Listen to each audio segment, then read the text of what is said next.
ആഗ്രഹിക്കുന്ന ആത്മാക്കളെ തൃപ്തി വരുത്തുന്ന ഒരു ദൈവത്തിന്റെ അടുക്കൽ ഇന്ന് നാം ആയിരിക്കുമ്പോൾ എത്ര പേർക്ക് ആഗ്രഹമുണ്ട്, ദൈവമേ എന്നെ നിറയ്ക്കുവാൻ തക്കവണ്ണം അങ്ങനെ ശക്തനായ ദൈവമാണ്, അങ്ങനെ നിറയ്ക്കുവാൻ തക്കവണ്ണം ബലവാനായ ദൈവമാണ്. ആ ദൈവത്തിന്റെ സാന്നിധ്യത്തിൽ നമുക്കായിരിക്കുവാൻ തുടർന്നുള്ള നിമിഷങ്ങൾ നമുക്കായിരിക്കുവാൻ ഏറ്റവും ഈ 16-ാം സങ്കീർത്തനം ദാവീദിന്റെ സങ്കീർത്തനമാണ് എന്ന് നമുക്ക് അതിന്റെ ഹെഡിങ് കാണുവാൻ കഴിയുന്നുണ്ട്. ദാവീദിന്റെ ഒരു സ്വർണ്ണ ഗീതമെന്നാണ് ഈ സങ്കീർത്തനത്തെ പറയുവാനിടയായിത്തീരുന്നത്. ഹീബ്രുവിൽ അതിന് പറയുന്നത് സ്വർണ്ണഗീതത്തിന് മിഗ്നാം എന്ന വാക്കാണ്, തനി തങ്കമെന്ന് പറയുന്നത്. ചിലർ ഇതിനെ വിലയേറിയതെന്നും ഇതിനെ ചിലത് സ്വർണ്ണ നിർമ്മിതമെന്നൊക്കെയും ഈ സങ്കീർത്തനത്തെ പറയുന്നുണ്ട്. 56 മുതൽ 60 വരെയുള്ള സങ്കീർത്തനങ്ങൾ സ്വർണ്ണഗീതങ്ങളാണെന്ന് നമുക്ക് കാണുവാൻ കഴിയും. നാം വായിച്ച സങ്കീർത്തനത്തിന്റെ കേന്ദ്ര വിഷയം ക്രിസ്തു ആണ് എന്ന് നമുക്ക് കാണുവാൻ കഴിയുന്നുണ്ട്. ക്രിസ്തുവിന്റെ മഹത്വവും പുനരുദ്ധാനവുമാണ് ഇതിന്റെ പ്രതിപാദ്യ വിഷയമെന്ന് ഈ സങ്കീർത്തനം മുഴുവൻ നമുക്ക് പഠിച്ചു കഴിയുമ്പോൾ മനസ്സിലാകുന്നുണ്ട്. മശിക സങ്കീർത്തനങ്ങളിൽ 3-ാമത്തെ സങ്കീർത്തനമാണ് ഈ 16-ാം സങ്കീർത്തനം. അവയിൽ പഴയ നിയമമാകുന്ന വയലിനകത്ത് ഒളിപ്പിച്ചു വെച്ചിരിക്കുന്ന രത്നമാകുന്ന ക്രിസ്തുവെന്ന് ഈ സങ്കീർത്തനത്തിൽ നമുക്ക് കാണുവാൻ കഴിയും. അതുകൊണ്ടാണ് പുതിയ നിയമത്തിലേക്കൊക്കെ കടന്നു വരുമ്പോൾ ദാവീദ് പറഞ്ഞിരിക്കുന്നു എന്ന് പറഞ്ഞുകൊണ്ട് പത്രോസും പൗലോസും ഒക്കെ ഈ സങ്കീർത്തനങ്ങളെ ഉദ്ധരിച്ചെടുത്തു പറയുന്നുണ്ട്. ഇതിന്റെ 8-ാം വാക്യവും ഇതിന്റെ 10-ാം വാക്യമൊക്കെയും നാം പരിശോധിച്ചു കഴിഞ്ഞാൽ അപ്പോസ്തല പ്രവർത്തികളിൽ പത്രോസൊക്കെയും വീണ്ടും എടുത്തു പറയുന്നത് നമുക്ക് കാണുവാൻ കഴിയുന്നുണ്ട്. പൗലോസ് എടുത്തു പറയുന്നത് കാണുവാൻ കഴിയുന്നുണ്ട്. കാരണം കർത്താവിനെ കുറിച്ചുള്ള പ്രവചനങ്ങൾ ഒക്കെയും ഈ സങ്കീർത്തനത്തിനകത്ത് നിറഞ്ഞു നിൽക്കുന്നത് നമുക്ക് കാണുവാൻ കഴിയുകയാണ്. ഇന്ന് പകൽക്കാലം ദൈവസന്നിധിയിൽ നാം ആയിരിക്കുമ്പോൾ ഈ സങ്കീർത്തനം നമ്മുടെ ജീവിതത്തിന്റെ വിവിധ മേഖലകൾക്കകത്ത് വലിയ വിടുതലായി, വലിയ ദൈവിക പ്രവർത്തികളായി, ദൈവികമായ ക്രിയകൾക്ക് കാരണമായി തീരുവാൻ ദൈവസന്നിധി ഞാൻ ആത്മാർത്ഥമായി പ്രാർത്ഥിക്കുകയാണ്. ഇതിന്റെ 1-ാം വാക്യം നാം ചിന്തിച്ചു കഴിഞ്ഞാൽ വിശ്വാസത്തിന്റെ പ്രാർത്ഥനയാണ് നമുക്ക് അവിടെ കാണുവാൻ കഴിയുന്നത്. രണ്ടാമതായിട്ട് 2 മുതൽ 5 വരെയുള്ള വാക്യങ്ങൾ നാം പഠിക്കുമ്പോൾ വിശ്വാസത്തിന്റെ ഏറ്റുപറച്ചിലിനെ നമുക്ക് അവിടെ കാണുവാൻ കഴിയും. ഇതിന്റെ 6 മുതൽ 7 വരെയുള്ള വാക്യങ്ങൾ വിശ്വാസത്തിന്റെ സംതൃപ്തി നമുക്ക് അവിടെ കാണുവാൻ കഴിയുകയാണ്. 8 മുതൽ 11 വരെയുള്ള വാക്യങ്ങൾ വിശ്വാസത്തിന്റെ ആത്മധൈര്യം നമുക്ക് കാണുവാൻ കഴിയുക. അങ്ങനെ വിശ്വാസത്തിന്റെ അകത്ത് നിൽക്കുന്ന വിഷയങ്ങൾ ഇവിടെ വെളിപ്പെടുത്താൻ നമുക്ക് കാണുവാൻ കഴിയുകയാണ്. 1-ാമത്തെ വാക്യം നാം ചിന്തിച്ചു കഴിയുമ്പോൾ നമുക്ക് പഠിക്കുവാൻ കഴിയുന്നത് അവിടെ കാണുന്ന ദൈവമേ, ഞാൻ നിന്നെ ശരണമാക്കിയിരിക്കുകയാൽ എന്നെ കാത്തുകൊള്ളണമേ. നാം ആശ്രയിക്കുന്ന ദൈവം, നാം ശരണമാക്കുന്ന ദൈവം, ആ ദൈവത്തിന്റെ പ്രത്യേകതയാ അവിടെ കാണുന്നത് വിശ്വാസത്തിന്റെ പ്രാർത്ഥനയാ. അവൻ നമ്മെ കാത്തുകൊള്ളുന്ന ദൈവമാ, നമ്മെ പരിപാലിക്കുന്ന ദൈവമാ. ഏത് വിഷയങ്ങൾക്ക് നടുവിനകത്തും കൂരിരുളാണോ നമ്മുടെ മുൻപിലുള്ളത്, തീച്ചുളയാണോ നമ്മുടെ മുൻപിലുള്ളത്, അതിന്റെ നടുവിലൊക്കെയും ശരണമാക്കുവാൻ കഴിയാവുന്ന, ആശ്രയിക്കുവാൻ കഴിയാവുന്ന ഒരേ ഒരു നാമം, അത് കർത്താവ് യേശു ക്രിസ്തുവിന്റെ നാമമാ. ഇന്ന് പകൽക്കാലം ഏതെല്ലാം വിഷയങ്ങൾക്ക് നടുവിലൂടെ നാം കടന്നുപോയാലും ലോകത്തിന്റെ സകല സകലരും നമ്മളെ കൈവിടുമ്പോഴും സകലരും നമ്മളെ ഉപേക്ഷിച്ചാലും ഉപേക്ഷിക്കാത്തൊരു നാമമുണ്ട്. അത് കർത്താവായ യേശു ക്രിസ്തുവിന്റെ നാമമാണ്. ഇന്ന് പകൽക്കാലം അതുകൊണ്ട് ആ യേശുവിന്റെ നാമത്തിൽ ആശ്രയിക്കുവാൻ തക്കവണ്ണം, യേശുവിൽ ആശ്രയിക്കുവാൻ തക്കവണ്ണം തീരാ. Praise the Lord, hallelujah, glory to God. സദൃശവാക്യത്തിലേക്ക് വരുമ്പോൾ 3-ാം അധ്യായം 5-6 വാക്യങ്ങളിൽ അവിടെ പറയുന്നത് പൂർണ്ണ ഹൃദയത്തോടെ യഹോവയിൽ ആശ്രയിക്കുക, സ്വന്തം വിവേകത്തിൽ ഊന്നരുത്, നിന്റെ എല്ലാ വഴികളിലും അവനെ നനച്ചുകൊള്ളുക, അവൻ നിന്റെ പാതകളെ നേരെയാക്കും. അപ്പൊ ആശ്രയിക്കുന്നത് എപ്രകാരമായിരിക്കണമെന്ന് അവിടെ പറയുന്നുണ്ട്. പൂർണ്ണ ഹൃദയത്തോട് ദൈവത്തിൽ ആശ്രയിക്കുന്നവരായി തീരണമെന്ന്. സ്വന്തം ഹൃദയത്തിൽ സ്വന്തം വിവേകത്തിലുമൊന്നും ഊന്നുവണ്ടിയെ തീരരുത്. നമ്മൾ പലപ്പോഴും സ്വന്തം വിവേകത്തിന് ഊന്നിയിട്ടാണ് ദൈവത്തിൽ ആശ്രയിക്കുന്നത്. അവിടാണ് പരാജയം സംഭവിക്കുന്നത്. എന്നാൽ വെറും പൊട്ടനെ പോലെ, വെറും ഒരു കഴിവില്ലാത്തവനെ പോലെ എന്റെ ദൈവം, ഞാൻ ആശ്രയിക്കുന്ന ദൈവം, ഞാൻ ആഗ്രഹിക്കുന്ന വിഷയങ്ങൾക്കകത്ത് എനിക്ക് വേണ്ടി ഇറങ്ങി വന്ന് പ്രവർത്തിക്കുന്ന ദൈവമാണെന്ന് വിശ്വസിക്കുവാൻ തയ്യാറാണോ? നിനക്ക് വേണ്ടി പ്രവർത്തിക്കുന്ന ദൈവത്തെ ഹല്ലേലൂയ, ഭാരപ്പെടുന്ന വിലപിക്കുന്ന വിഷയങ്ങൾക്ക് നടുവിൽ നിനക്ക് കാണുവാൻ കഴിയും. Price the Lord, praise the Lord, hallelujah. പിന്നെയും യെശയ്യാ പ്രവചന പുസ്തകമൊക്കെ നാം പഠിച്ചു കഴിയുമ്പോൾ നമുക്ക് കാണുവാൻ കഴിയും 26-ാം അധ്യായം 3-ാം വാക്യത്തിൽ തന്നിൽ ആശ്രയിക്കുന്നവനെ പൂർണ്ണ സമാധാനത്തിൽ കാക്കുന്ന ദൈവം. Price the Lord.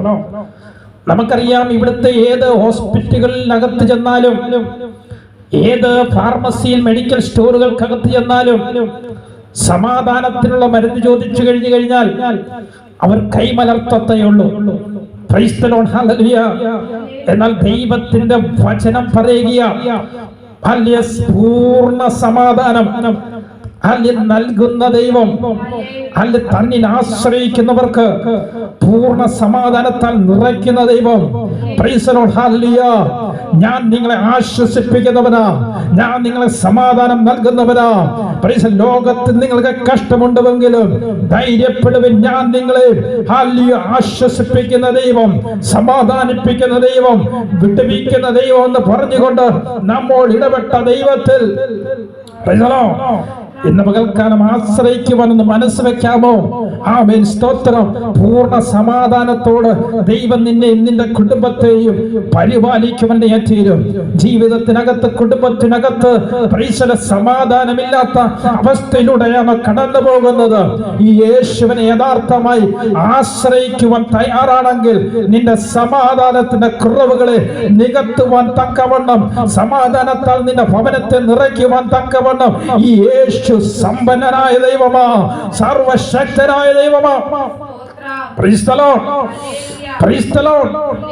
അതുകൊണ്ടാണ് യെരമ്യാ പ്രവചന പുസ്തകം 17-ാം അധ്യായം 7-ാം വാക്യത്തിൽ യഹോവയിൽ ആശ്രയിക്കുന്നതിനെ കുറിച്ച് അവിടെ പറയുവാനേ തീരെ. ഒന്ന് വായിക്കുവാനേ തീരാം. യെരമ്യാ പ്രവചന പുസ്തകം 17-ാം അധ്യായം അതിന്റെ 7-ാം വാക്യം.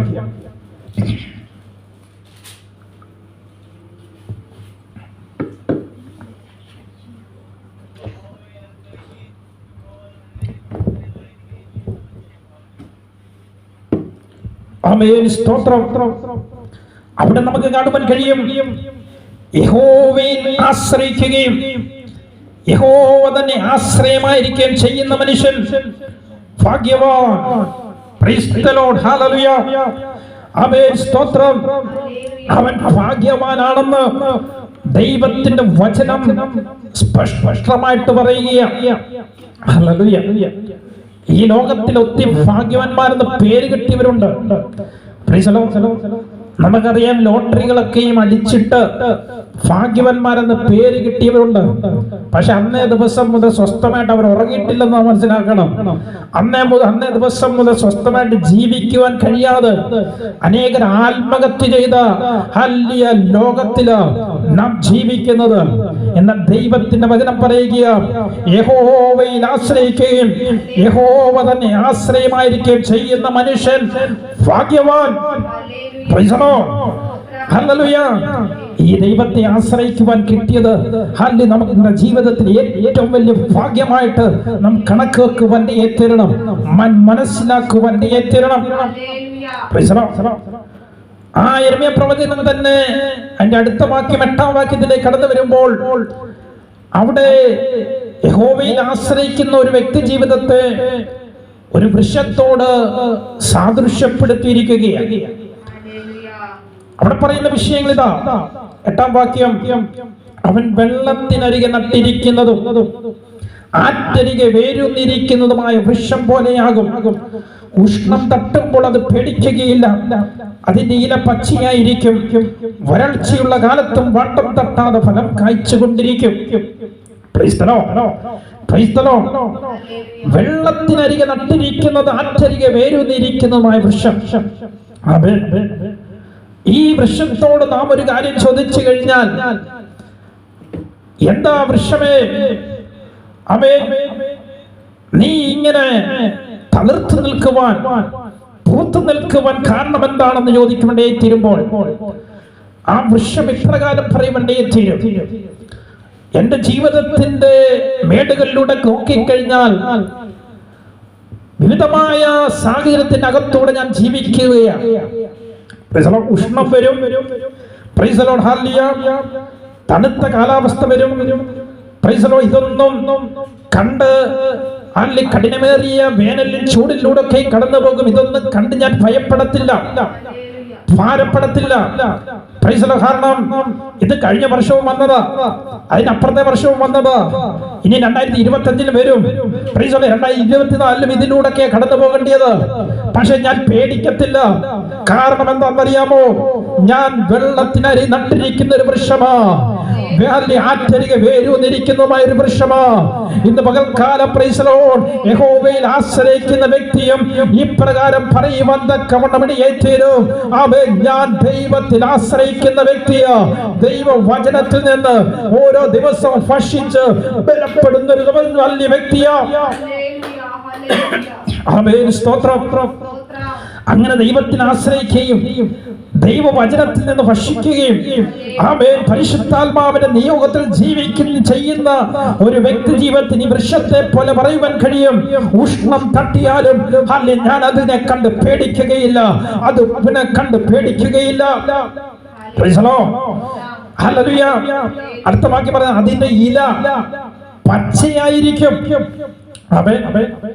വേനൽക്കാലത്ത് വളരെ ചുരുക്കമേ നമുക്ക് ഈ പച്ചയായ വൃക്ഷത്തെ അല്ലെങ്കിൽ ഇലയുള്ള വൃക്ഷത്തെ നമുക്ക് കാണുവാൻ കഴിയത്തുള്ളൂ. എന്നാൽ ഈ വൃക്ഷത്തിന്റെ പ്രത്യേകത, ഉഷ്ണം തട്ടിയാലും പേടിക്കത്തില്ല, എന്റെ ഇല പച്ചയായിരിക്കും.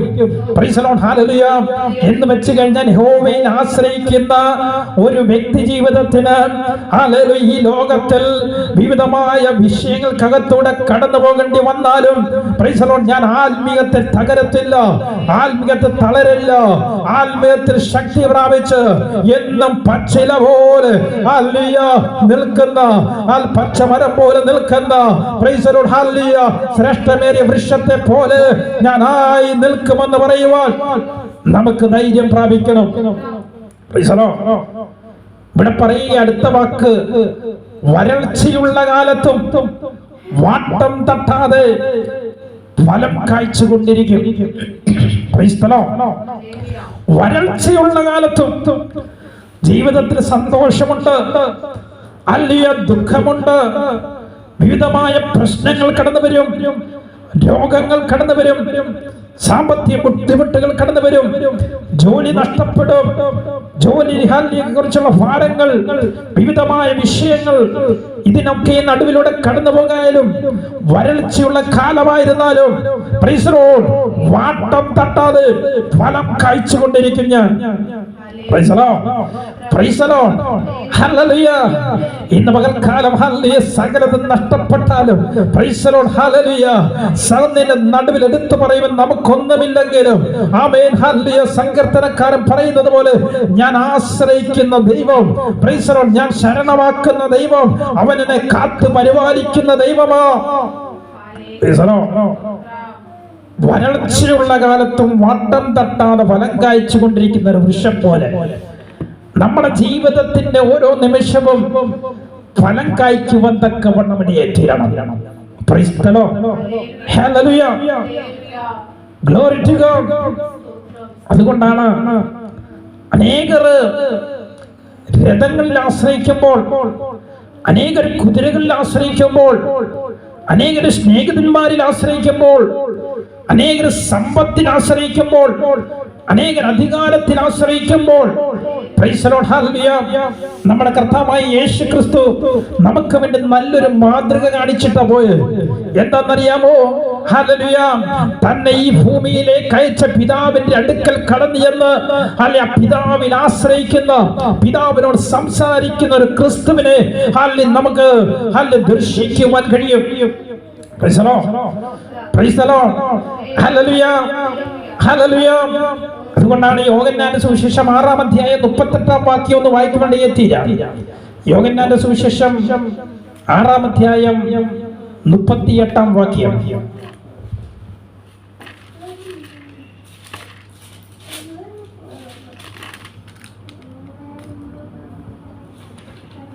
അവിടെ പറയുന്നത് அனுப்பினவருடைய சித்தத்தின்படி செய்யவே நான் வானத்திலிருந்து இறங்கி வந்தேன். ആമേൻ. സ്തോത്രം. അവിടെ പറയുക ഞാൻ എന്റെ ഇഷ്ടമല്ല എന്നെ അയച്ചവന്റെ ഇഷ്ടമത്രേ ചെയ്യുവാൻ സ്വർഗത്തിൽ നിന്ന് ഇറങ്ങി വന്നിരിക്കുന്നത്. Praise the Lord. Praise the Lord. Hallelujah. Glory to God. അവിടെ പറയുക ഞാൻ എന്റെ ഇഷ്ടമല്ല എന്നെ അയച്ചവന്റെ ഇഷ്ടം ചെയ്യുവാനത്ര സ്വർഗത്തിൽ നിന്നിറങ്ങി വന്നിരിക്കുന്നത്. Praise the Lord. ഹല്ലേലൂയ. നമുക്ക് ഒത്തിരി ഇഷ്ടങ്ങളുണ്ട്, നമ്മുടേതായിട്ടുള്ള ഒത്തിരി ഇഷ്ടങ്ങളുണ്ട്. എന്നാൽ ദൈവത്തോട് നാം പ്രാർത്ഥിച്ചിട്ടുണ്ടോ? പിതാവേ അങ്ങയുടെ ഇഷ്ടം, പിതാവേ അങ്ങയുടെ ഇഷ്ടം എന്റെ മേൽ, എന്റെ കുടുംബത്തിനകത്ത്, എന്റെ സഭയ്ക്കകത്ത് അങ്ങ് വെളിപ്പെടുത്തുമാറാകണമേ എന്ന് പ്രാർത്ഥിക്കുവാൻ എത്ര പേർക്ക് കഴിഞ്ഞിട്ടുണ്ട്? Price the Lord. ഹല്ലേലൂയ. അങ്ങനെ പിതാവുമായിട്ട് സംസാരിക്കുന്ന ഒരു കർത്താവായ യേശു ക്രിസ്തുവിനെയാ നമുക്ക് കാണുവാൻ കഴിയുന്നത്. അതുകൊണ്ടാണ് മത്തായിയുടെ സുവിശേഷം 26-ാം അധ്യായം അതിന്റെ 39-ാം വാക്യത്തിൽ കർത്താവിന്റെ ക്രൂശ് മരണത്തിന് മുമ്പായി കർത്താവ് പറയുന്ന ചില വാക്കുകൾ നമുക്ക് കാണുവാൻ കഴിയുന്നത്. മത്തായിയുടെ സുവിശേഷം 26-ാം അധ്യായം 39-ാം വാക്യം. അവിടെ പറയുന്ന ഇപ്രകാരമാണ്: പിന്നെ അവൻ അല്പം മുന്നോട്ട് എന്ന് കവിണ്ണു വീണു, പിതാവേ കഴിയുമെങ്കിൽ ഈ പാനപാത്രമെങ്കിൽ നിന്ന് നീങ്ങിപ്പോകണമേ, എങ്കിലും ഞാൻ ഇച്ഛിക്കും പോലെയല്ല നീ ഇച്ഛിക്കുന്നത് പോലെ ആകട്ടെ എന്ന് പറഞ്ഞു. Praise the Lord. Praise the Lord. Hallelujah. Praise the Lord. Hallelujah. Glory to God. ഇവിടെ നമുക്ക് കാണുവാൻ കഴിയും ഗെത്സമന തോട്ടത്തിൽ ശിഷ്യന്മാരുമായിട്ട് യേശു പ്രാർത്ഥിക്കുവാൻ കടന്നുപോയ നിമിഷം അവിടെ കാണുവാൻ കഴിയുന്നത്. ആമേൻ. സ്തോത്രം. ഹല്ലേലൂയ. അവിടെ പത്രോസിനെയും സബദിപുത്രന്മാർ ഇരുവരെയും കൂട്ടിക്കൊണ്ട് ചെന്ന് ദുഃഖിച്ചും വ്യാകുലപ്പെട്ടും തുടങ്ങി. എന്റെ ഉള്ളം മരണവേദന പോലെ അതിദുഃഖിതമായിരിക്കുന്നു, ഇവിടെ താമസിച്ച് എന്നോടുകൂടെ ഉണർന്നിരുന്ന് പ്രാർത്ഥിക്കുമെന്ന് പറഞ്ഞുകൊണ്ട് യേശു മാറിയിരുന്ന് പിതാവിനോട് പ്രാർത്ഥിച്ചു കൊണ്ടിരിക്കുമ്പോൾ price the Lord. Hallelujah. Hallelujah. അവൻ പറയുന്നതാ, കർത്താവായ യേശു ക്രിസ്തു പറയുകയാ, പിതാവേ കഴിയുമെങ്കിൽ ഈ പാനപാത്രമെങ്കിൽ നിന്ന് നീങ്ങിപ്പോകണമേ, എങ്കിലും ഞാൻ ഇച്ഛിക്കുന്നത് പോലല്ല നീ ഇച്ഛിക്കുന്നത് പോലെ ആകട്ടെ എന്ന് പറഞ്ഞു. Praise the Lord. നാം മുമ്പ് വായിച്ചതുപോലെ എന്റെ ഇഷ്ടമല്ല, ഞാൻ എന്റെ ഇഷ്ടമല്ല എന്നെ അയച്ചവന്റെ ഇഷ്ടം അത്ര ചെയ്യുവാൻ സ്വർഗത്തിൽ നിന്ന് ഇറങ്ങി വന്നിരിക്കുന്നതെന്ന് കർത്താവ് യേശു ക്രിസ്തുവിന് നല്ല ബോധ്യമുണ്ടായിരുന്നു. Praise the Lord. ഈ ലോകത്തിലേക്ക് പിതാവായവൻ തന്നെ അയച്ചിരിക്കുന്നത് യോഹന്നാൻ 3:16 പറയുന്നത് പോലെ തന്റെ ഏകജാതനായ പുത്രനിൽ വിശ്വസിക്കുന്ന ഏവനും നശിച്ചു പോകാതെ നിത്യജീവൻ പ്രാപിക്കേണ്ടതിന് ദൈവമോനെ നൽകുവാൻ തക്കവണ്ണം ലോകത്തെ സ്നേഹിച്ചു. Praise the Lord. നമുക്ക് നിത്യജീവൻ നൽകുവാനാ. Praise the Lord. ഈ ലോകത്തിലേക്ക് നമ്മുടെ കർത്താവായ യേശുക്രിസ്തുവിനെ പിതാവ് അയക്കുവാൻ തക്കവണ്ണം നമ്മൾ ഏറ്റിരുന്നത്. Glory hallelujah. അങ്ങനെ ദൈവത്തിൽ ആശ്രയിക്കുന്ന, പിതാവിൽ ആശ്രയിക്കുന്നൊരു യേശുക്രിസ്തുവിനെ നമുക്ക് കാണുവാൻ കഴിയുന്നത് പോലെ സങ്കീർത്തനക്കാരൻ പറയുകയാണ്, ദൈവമേ ഞാൻ നിന്നെ ശരണമാക്കിയിരിക്കാൻ എന്നെ കാത്തുകൊള്ളണമേ. ആശ്രയിക്കുവാൻ കൊള്ളാകുന്ന ഒരു നാമവും ആശ്രയിക്കുവാൻ കൊള്ളാകുന്ന ഒരു ദൈവമാണ് നമ്മുടെ ദൈവം. ആമേൻ. അടുത്ത് ചെന്നാൽ ഹല്ലേലൂയ ഭാരത്തോടെയാണ് അടുത്തില്ലെന്നത്.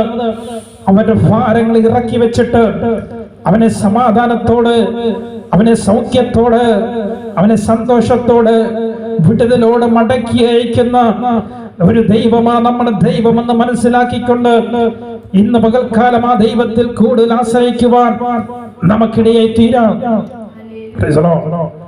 ഞാൻ അധികം വാക്കുകളിലേക്കൊന്നും കിടക്കുവാൻ ഇടയായി തീരുന്നില്ല.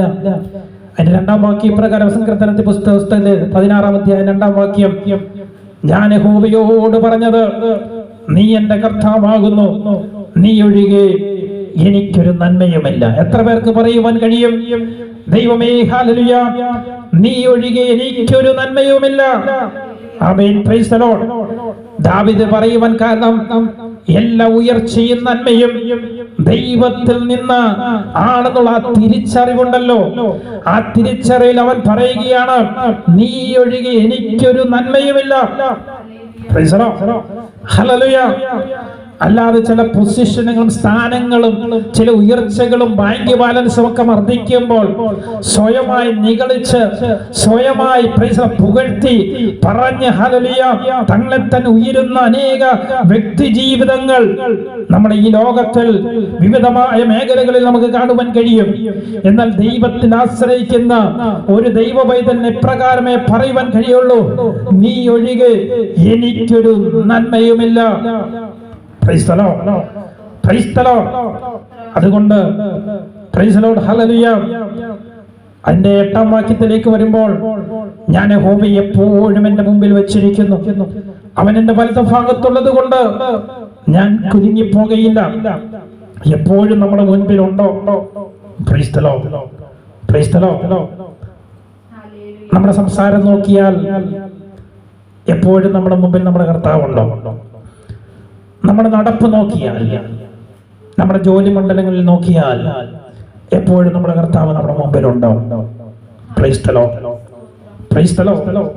ഇതൊക്കെ പറഞ്ഞു വിടാൻ എളുപ്പമാണ്. പക്ഷെ നാം പറയുന്ന വാക്കുകൾക്ക് മുമ്പിൽ എന്റെ കർത്താവ് നിൽക്കുന്നുവെന്ന് പറയുവാൻ എത്ര പേർക്ക് ധൈര്യമുണ്ട്? ഞാൻ പോകുന്ന മേഖലകളിൽ എന്റെ കർത്താവ് എന്റെ കൂടെയുണ്ടെന്ന് പറയുവാൻ എത്ര പേർക്ക് ധൈര്യമുണ്ട്? ഞാൻ ആയിരിക്കുന്ന സ്ഥാനങ്ങളിൽ കർത്താവിന്റെ മുൻപിലുണ്ടെന്ന് പറയുവാൻ എത്ര പേർക്ക് ധൈര്യമുണ്ട്? Praise the Lord. Praise the Lord. Praise the Lord. കരം പിടിച്ച് നടത്തുന്ന ഒരു ദൈവം എന്റെ കൂടെയുണ്ട്. അവൻ ആശ്രയിച്ച അവൻ നിന്നെ ഉപേക്ഷിക്കുന്ന ദൈവമല്ല. Price the Lord. ഹല്ലേലൂയ.